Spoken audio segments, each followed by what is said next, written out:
sound.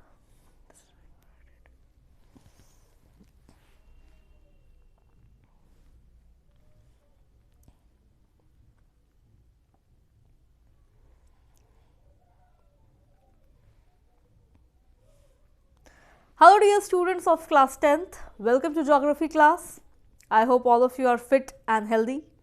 Students, in this video, I shall be continuing with the 6th chapter from your geography book, that is manufacturing industries. Students, in the previous video, I explained you about the types of pollution that is caused by industries, that is called industrial pollution. So, I explained you about air pollution, water pollution and thermal pollution. And in this video, I shall be proceeding with the next type of pollution, that is noise pollution. So, what is noise pollution? Let me tell you that noise pollution is an invisible danger. Now, why is it an invisible danger? Because can we see noise? No, we can't. We can only feel noise. That's why it is called as an invisible danger. Now, what is noise pollution? Noise pollution means when irritating or disturbing sound affects our health and well-being. That refers to noise pollution. And students, let me tell you that noise or sound, it is measured in decibels. Please remember that, which will also be helpful in science. Now students, right now I am explaining you this topic, noise pollution. Now if I start shouting and howling, will you like that? No, you will not. What you will do? You will feel irritated and then you will turn off the video. That means any kind of disturbing or unwanted or very loud sound that is caused by anything results in noise pollution. We all like peace, right? We do not like shouting and howling every time. For example, let me give example from your classroom. Whenever you are shouting and howling in the classroom, whenever the students are shouting, what the teacher does? The teacher praises you or she or he shouts at you. The teacher feels irritated and then what happens? You are often scolded because of making a lot of noise, because the teacher gets angry, because we do not like to have unnecessary sound. It feels very bad, it feels very irritated. So this is called as sound pollution or noise pollution. Now, how is noise pollution caused? See, noise pollution is caused due to industrial and construction activity. How? Because there are very big machines that are operated in factories, that are operated in industries. There are big equipments, there are generators, saws, electric drills, and all these results in noise pollution. So whatever unwanted noise is caused due to these things, that results in noise pollution. Now students, you must have observed this no horn sign. This is a no horn sign beside a school or a hospital. Now why is the sound or why this sign is there? See, if I talk about the hospitals, then patients are there and they are there for recovery. But if lot of unwanted noise will come, horns will come, then they will get irritated. So they will not recover. So that is why this sign is there, this signboard is there. Now if I talk about school, students are there, teachers are there, and in school we need concentration. If there will not be concentration, then we will not be able to study properly.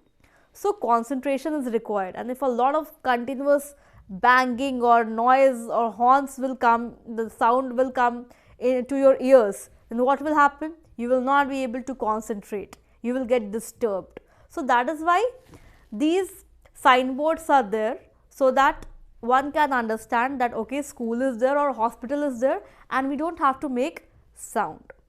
So this is called as sound or noise pollution. So I hope the concept of noise pollution is clear to everybody.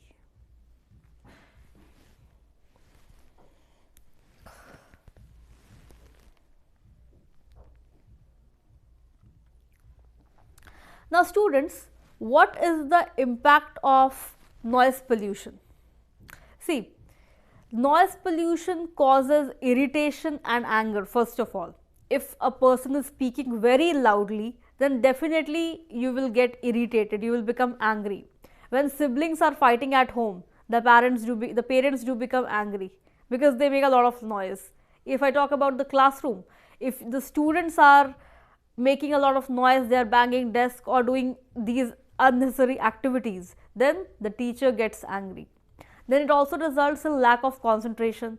If you are trying to study something, if you are trying to memorize or learn something, and somebody is continuously making noise, then you will not be able to concentrate, you will not be able to learn, right? Excess of noise can also cause hearing impairment. It will cause damage to your eardrums. Definitely it can cause damage to the eardrums. It can cause increased heart rate. It can cause high blood pressure. So these are the impacts of noise pollution. And unwanted sound is also a source of stress and reason for lack of concentration. If continuously noise is there, peace is not at all there, then definitely it is a cause of stress. A person is in stress because we all like to live in peace. We want peace. If peace will be there, if silence will be there, then automatically we will be happy. But if lot of noise is there, continuous sound is coming, sound of machines, sound from the factory, sound from construction activities, then that will definitely cause problem to our well-being and our health. So I hope the concept of noise pollution is clear to everybody. Now students, I have explained you all the types of pollution that is mentioned in your book. Now, I have explained you that industrialization should be there, as industrialization leads to development, and industrialization not only leads to development but it has a negative side too. That means it causes industrial pollution and environmental degradation. Now, what are the steps? Now we have to come to the steps, to the conservation methods, the suggestions in order to decrease industrial pollution and environmental degradation. What can be done? What we can do to make our environment clean, to make our environment breathe? What can be done? What steps can be taken to reduce pollution? So students, let me tell you that there are several steps that can be taken, there are several suggestions that can be done to decrease pollution or to decrease environmental degradation. Now as you can see, a number of steps are mentioned here. So I will be explaining you one by one all the steps that are mentioned here.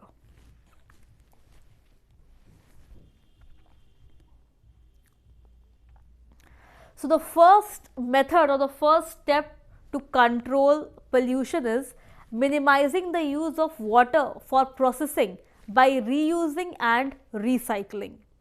See, first of all, we need to minimize the use of water, because a lot of water is being used and a lot of water is wasted in the processing, in that process. For example, if I talk about the textile industry, jute textile industry or cotton textile industry, water is needed for processing purpose. So we need to develop a mechanism so that minimum water can be used. We need to minimize the usage of water, and whatever water is used, that water needs to be recycled and that water needs to be reused. For example, let me give a very simple example from your home, from your daily life. We have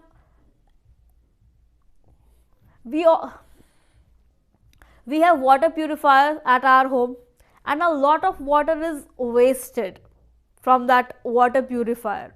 So that wasted water, that can be collected in a bucket or in a tub, and that water can be reused. That water can be used for washing purpose. We can use that water in order to wash vehicles, in order to wash our utensils, clean our home. That water can be used. So this way, reusing water, this way we need to this way we will conserve water and less water will be wasted. So this is one method. Now the second method is rainwater harvesting to meet our requirements. See, this I already explained you in the previous chapter. Rainwater harvesting. This is a method to conserve water. See how this is done. A pipe is attached to the roof. The rainwater harvesting, I have already explained you. Cut this line. See, rainwater harvesting, in this what happens? A pipe is attached to the terrace or the roof, and that pipe is at one end of that pipe is one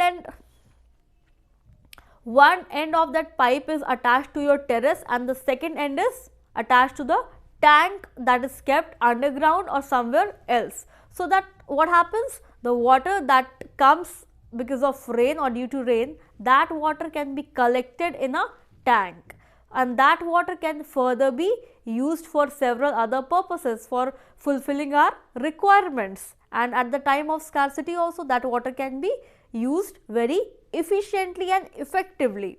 So this is very important step in order to conserve water, that is rainwater harvesting. Otherwise, if rainwater harvesting is not done, then what will happen? The water that is there on your terrace, that will automatically get wasted, because that water will mix with the drainage, or that water will go to the road, and that will be of no use. So you can use that water by storing water through a PVC to a pipe attached to a tank. So this way water can be utilized. So this is also one step in order to conserve water.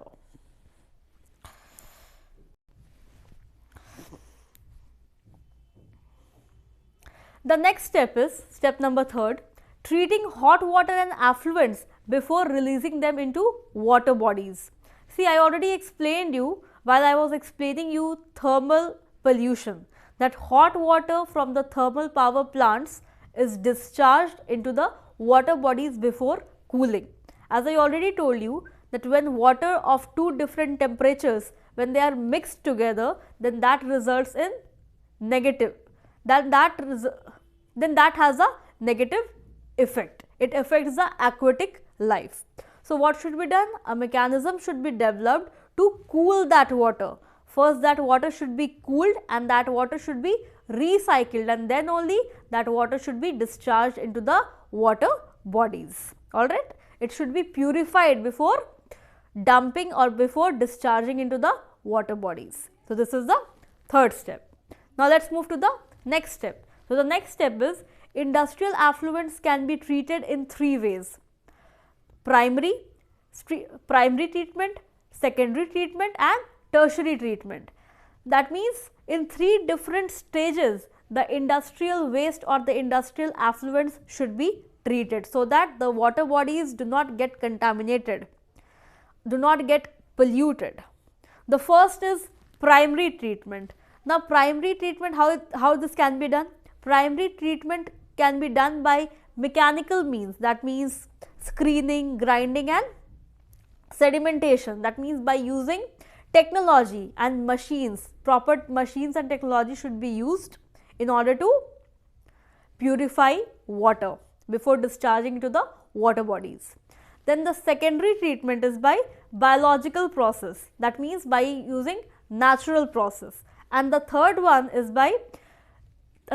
treatment is biological, chemical as well as physical processes. Biological means by using natural ways, chemical means something by like adding chlorine to the water for cleaning it, and physical means by using hands in order to remove the solid waste that is there in the water bodies, and it should be properly recycled, and whatever impurities, whatever contamination is there in the water, that should be taken out, and then only it should be discharged in the water bodies. Otherwise, I already explained you that 1 liter of contaminated or polluted water pollutes 8 times the fresh water, 8 times the quantity of fresh water. So this is the intensity of polluted water.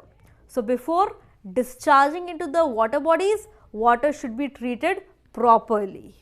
I hope this step is clear to everybody.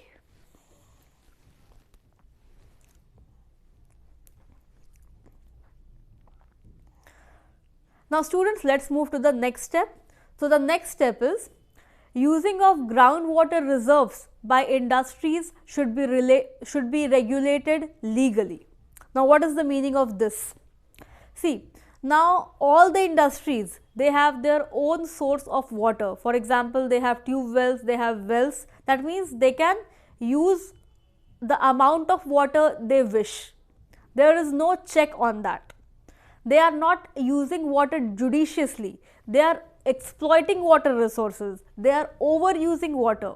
So there should be a check.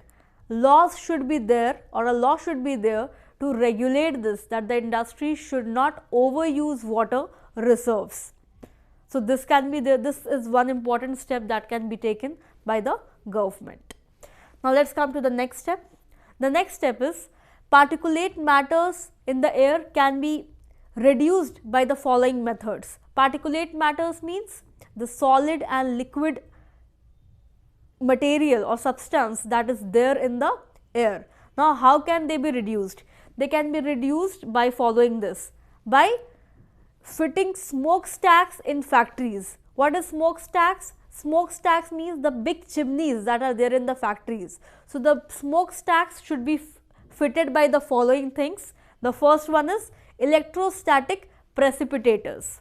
Now what do you understand by electrostatic precipitators? It means it is basically a machine that has electric current, and it removes the particles and snow from the gas streams. See, in chimney a kind of machine is fixed, electrostatic precipitator is fixed in the chimney or smokestack, and what happens, because of electric current, air gets separated from the contaminated particles. The contaminated particles move through another chimney, and the air that moves through another chimney. So this way the contaminated material can be removed and fresh air can move out from the smokestack. So this is one method. Second, fabric filters. Now this is very common. You must have seen in your own homes also. Fabric filters means, see, using of a fabric in order to separate the contaminated material or contaminated substance from air or from water. See, you must have seen this in your home also, like whenever the water is not well, whenever any kind of impurities or any particulate matter is there in the water, then what your mom does? Your mom just fixes a cloth, a cotton cloth is attached this way, and what happens? The impurities or the contaminated material that is separated and fresh water you get. So similarly, this process can be done in order to remove the contaminated water or contaminated air. So this is another method. Now let's come to the next method.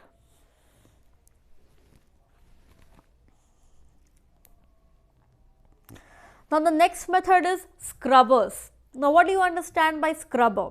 See, scrubber is a device that uses liquid to remove the particulate matter or gases from an industrial exhaust or gas stream. Means it is basically an absorbing layer.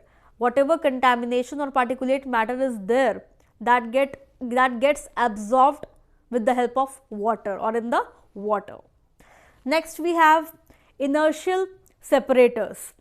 What are inertial separators? See, inertial separator is a system to collect particles by changing the inertia. Inertia means the speed of dust particles, and this what happens?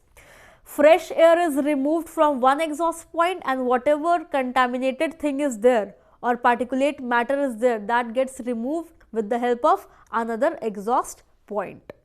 So these are the methods by which we can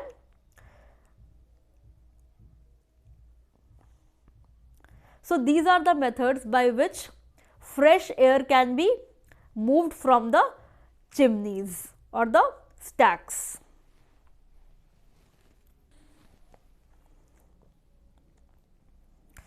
So students, these are the devices that can be used in smokestacks so that fresh air is emitted from the chimneys. Now students, we have a few more ways to control pollution, that is using oil or gas instead of coal in factories. See, when coal is burnt, then ash is released and ash has a negative impact. And if I talk about coal or if I talk about oil or gas, then it is relatively less pollutant as compared to coal. So this can be used. Then the next method is generators should be fitted with silencers. Why? In order to reduce noise pollution, because a lot of noise is released or a lot of unwanted sound is released when generators are running, when generators are on. So that should be fitted with silencers because it will result in relatively less sound. Next is noise absorbing materials.